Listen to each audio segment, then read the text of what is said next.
Greetings gamers, I'm Shootkapow. Pokemon Brilliant Diamond was only started with a brutally tough run and the hardest one I've ever done, but now we're looking at probably a much more easygoing one.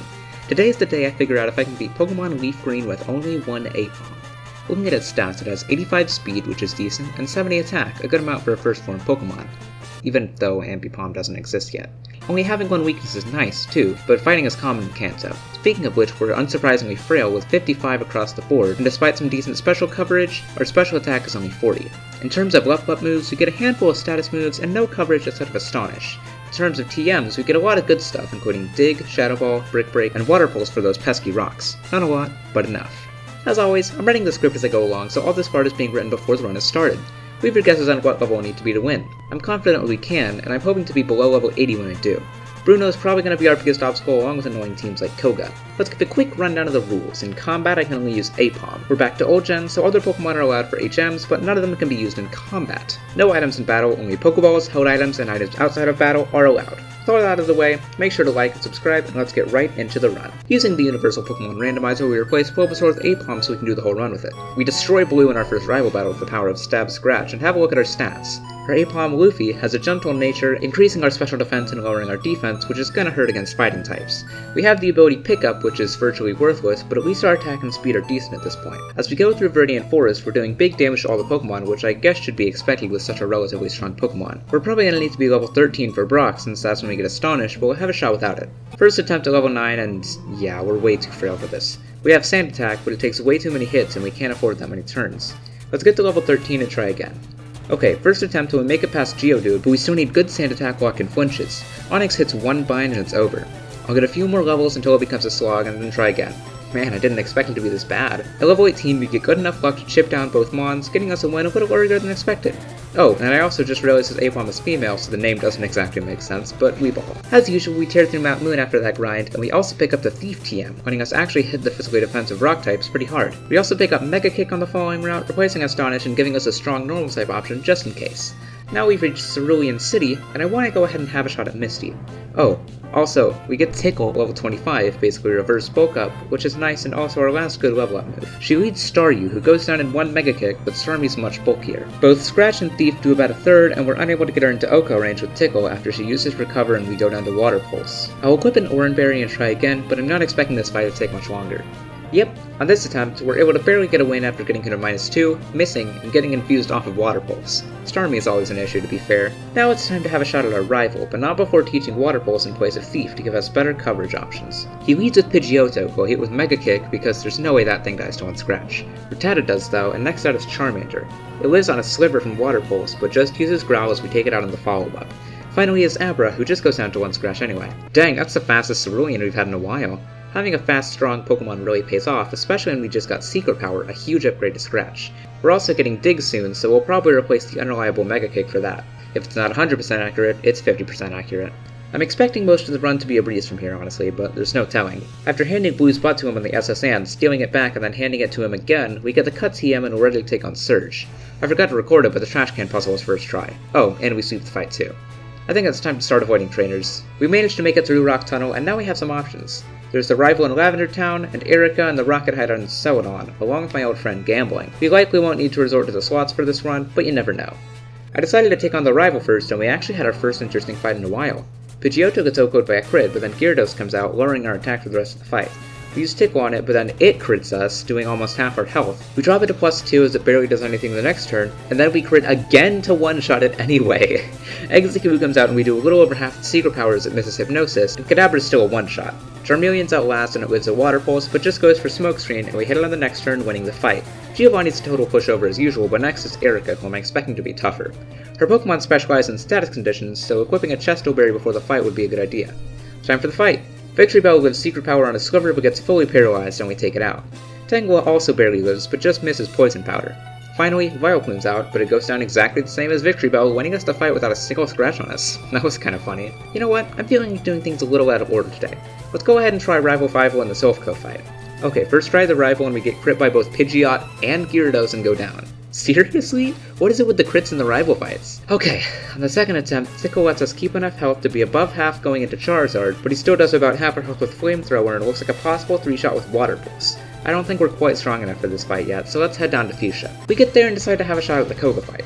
Coughing hits us with a smoke screen after living secret power, and then Muck starts spamming minimize and eventually hits a toxic, meaning we lose. Let's try to get a better lead and better luck against Muck this time. This time around, Coughing just crits a sludge, which is still pretty bad but could be worse. Muck stalls the heck out of us using 2 hyper potions and staying just out of range, as well as hitting us with toxic to use up our Pecha Berry. In the end, we make it to Wheezing, but we're really low, and it just takes us out with sludge as we see that it's a 3-hit KO. I've been catching Pokemon to get the item finder for leftovers, so let's finish that up and come back. Alright, we're back at level 55 with leftovers. Coughing's an Oko, and Muck almost goes down in one hit, but it lives and uses Minimize. It heals with the Hyper Potion as we bring it down, but it's not in healing range.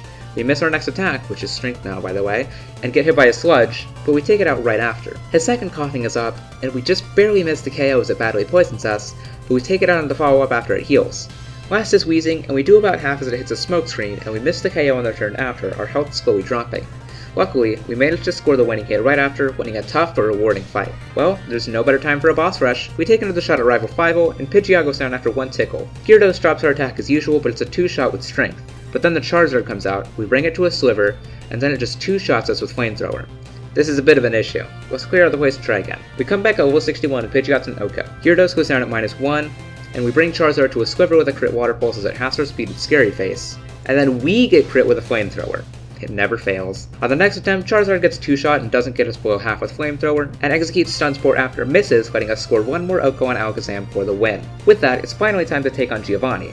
Nidorino's an Oko, but Nidoqueen manages to paralyze us with a Body Slam and do a little more chip before going down. Kanga's gun comes out after, and it goes down in just 1 hit after a tickle, and Rhyhorn goes down to 1 Water Pulse, winning us the fight. Even with all that luck, Giovanni still can't win. Since we're here, we fight Sabrina, who's a total sweep, and now we can finish up the last couple gyms.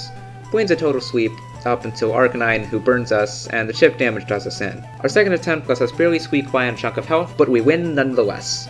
Oh, and Giovanni's a total sweep as usual. Finally, before the league, we have one last rival fight, and it's probably going to be super tough. Pidgeot's not an Oko for once, living on a Sliver even after a tickle, and Rhyhorn goes down to 1 Water Pulse. Execute paralyzes us with Stun Spore though, which sucks. Alakazam comes out, but it just misses Disable as we outcoat once again. Gyarados sets up rain as we use Tickle, but we do good damage with Strength as we get hit by Leer. We get hit by a huge Hydro Pump, but then we get paralyzed, meaning we take another. We move on to Charizard and hit a rain boosted Water Pulse for half its health, but the rain stops the next turn and go down. If I can just avoid full para or getting paralyzed at all, then we're golden. On this attempt, we just Oko Eggy and make it to Gyarados on full, and it just uses Leer on us twice as we take it out. Charizard hits Scary Face and does big damage with a Flamethrower, but we confuse it with Water Pulse and it hits itself right after, letting us secure an easy win. Well, here we are. Here are our stats before we go into the league. Great speed and decent attack, with alright bulk supported by leftovers. Our special attack is middling, but it could definitely be worse. I also have a few surprise tools in the bag that'll help us later. I think we can beat this without any more grinding. Leave your final guesses on whether or not we can win in the comments below. Let's do this. First is Ice Trainer Lorelei. Her Dewgong goes down in 2 Brick Breaks as it just sets up Hail. Cloyster after doesn't even take half from Brick Break, but just sets up Spikes and spams Protect. We eventually take it out, but it sets up Hail again. Slowbro's out next, and he uses Yawn as we try to get it into range of our shiny new Double Edge. There's nothing we could waste Sleep turns against, so we end up having to go down. I'm gonna replace Water Pulse with our new Shadow Ball to do more damage to Slowbro and the Jinx after. On our second try, Slowbro just doesn't use Yawn, and Shadow Ball lets us 2-shot it thanks to Hail Ship. Lapras is out, and it hits hard with Ice Beam, so we do less than half with Brick Break. I go for the stronger Double Edge, but it crits, taking it out anyway. And last is Jinx, who goes down in 1 Shadow Ball. The recoil made that a little scary. Man, this is just like the Starly run. Second is Fighting Trainer Bruno, and this one could be tough. Onix is out, and we immediately see that we only 2-shot with Brick Break, and it lowers our speed to the Rock Tomb. Luckily, we outspeed and Oko both the Hitmons, but Machamp is our biggest issue. We go for a risky Tickle, but we don't see how much we would have taken since it misses. We go for Double Edge, but it lives on a Sliver. Luckily, it does no damage again, but we try to bank on a damage roll as he heals again. No dice.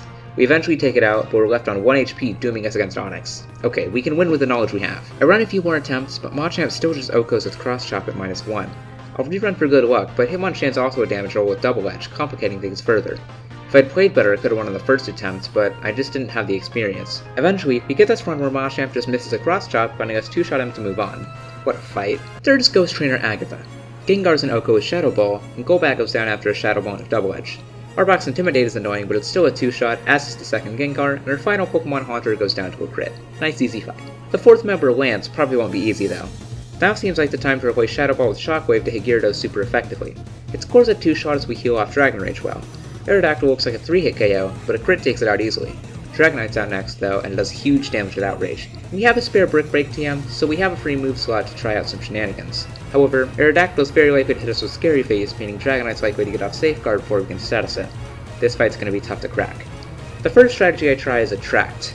The turns to Dragonite Colubes will mean very crucial lefties recovery and more stat drops for us. Oh my god, I beat the fight and I forgot to record it. Basically, we just got lucky enough with Attract against Dragonite, and the following Dragonair were just 2 shots, and we also outspent them. Huge win! Finally, we're on to the champion Blue. Let's pray for no unlucky crits. Pidgeot takes a Tickle and uses Sand Attack, making the fight much more volatile. Alakazam comes out after, and it's of course an Oko, but the Eggy takes half from Double Edge, which is steadily wearing us down, and takes us out with Egg Bomb. Honestly, we can probably use a couple strengths in place of Shockwave, just like how we used Dual Flying Stab in the Starly run. The only issue is that it's a much bigger commitment of a slot in this run, and if it doesn't work out, we'll need to get rid of Double Edge for a different move like Double Team or Rest, since we can't forget HM moves. Well, can't knock off it till you tried it. Please subscribe, that joke is awful. After a couple shots, it's clear there's an issue of power keeping us from getting crucial KOs, like Alakazam for once the entire run not being an Oko. I'm going to use the rare candies I collected throughout the run to make one final push and see if we can finally win below level 80. Pidgeot's a 2-shot whenever it doesn't use Feather Dance or Sand Attack, which instantly kill the run, and Alakazam is back to being an Oko. Eggy goes down to 2 Double Edges, so we just need to hope it doesn't hit Sweet Powder. We can use Tickle on Rhydon to make it a 2-shot with Brick Break, and Gyarados goes down to 2 Strength after Tickle, so let's hope it misses Hydro Pump for once in its life, unlike in this attempt. I'm not super confident about Charizard, but with some luck, the run's in the bag. Okay, this fight's going nowhere. I keep getting to Charizard and either not having enough health or getting hit by too many Fire Blasts. I think it's time to use our last resort, Double Team. Not last resort. We'll replace Tickle and do a few attempts with Double Team and try to eke out a win below level 80. The fight truly starts at Eggy, where we set up our 6 Double Teams. It can't consistently damage us, and we take it out easily enough. Rhydon goes down easily after, and we can trap it in a heal cycle to get Lefty's recovery. Gyarados hits occasionally, and it all comes down to whether or not we dodge Charizard's attacks, and eventually, we get it, beating the rival and getting into the Hall of Fame. And I forgot to record it again. Of course. Well, that was a quick yet fun run. It wasn't anything too difficult, but a nice refresher after the Starly slog. I'll be making a return to the tougher runs with next week's Grass-type Nuzlocke with Pokemon Emerald, so make sure to subscribe if you want to see that. Also, make sure to join my Discord server to submit challenge recommendations and hang out with the ever-growing community. Support me on Patreon or Ko-fi if you want to help out a little bit more, and thanks to my current only patron, Zanku. With that, stay tuned for future challenges, and this is Shoot Kapow, over and out.